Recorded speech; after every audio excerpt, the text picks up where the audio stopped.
Berikut adalah kisah tentang surah Al-Fatihah.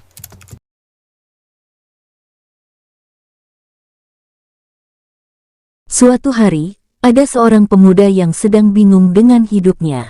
Ia merasa tidak memiliki tujuan dan arah yang jelas. Ia seringkali tergoda oleh hal-hal yang sia-sia dan berdosa.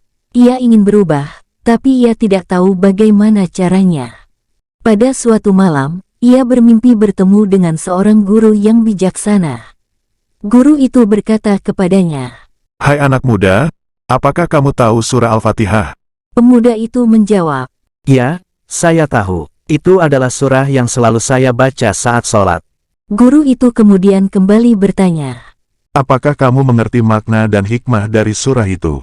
Pemuda itu menggelengkan kepalanya. Guru itu tersenyum dan berkata, Surah Al-Fatihah adalah kunci untuk membuka pintu-pintu rahmat dan hidayah Allah.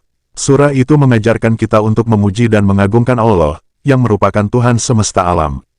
Surah itu juga mengajarkan kita untuk mengakui bahwa hanya Allah yang berhak disembah dan hanya kepadanya kita meminta pertolongan. Surah itu juga mengajarkan kita untuk memohon petunjuk Allah ke jalan yang lurus, yaitu jalan orang-orang yang mendapat nikmat Allah, bukan jalan orang-orang yang dimurkai Allah atau sesat. Pemuda itu terpesona mendengar penjelasan guru itu.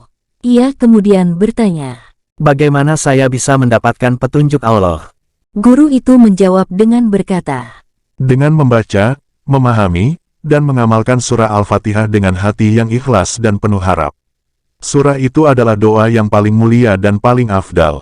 Jika kamu membacanya dengan benar dan sungguh-sungguh, maka Allah akan menjawab doamu dan memberimu petunjuknya.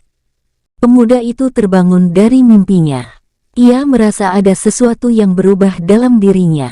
Ia merasa lebih tenang dan lebih yakin. Ia pun mulai membaca surah Al-Fatihah dengan lebih khusyuk dan lebih penuh makna. Ia juga mulai belajar lebih banyak tentang Islam dan mengikuti sunnah Nabi Muhammad SAW. Ia juga mulai menjauhi hal-hal yang tidak bermanfaat dan tidak menyenangkan Allah. Dengan izin Allah, pemuda itu akhirnya mendapatkan hidayah dan kebahagiaan dalam hidupnya. Ia bersyukur kepada Allah atas karunia-Nya.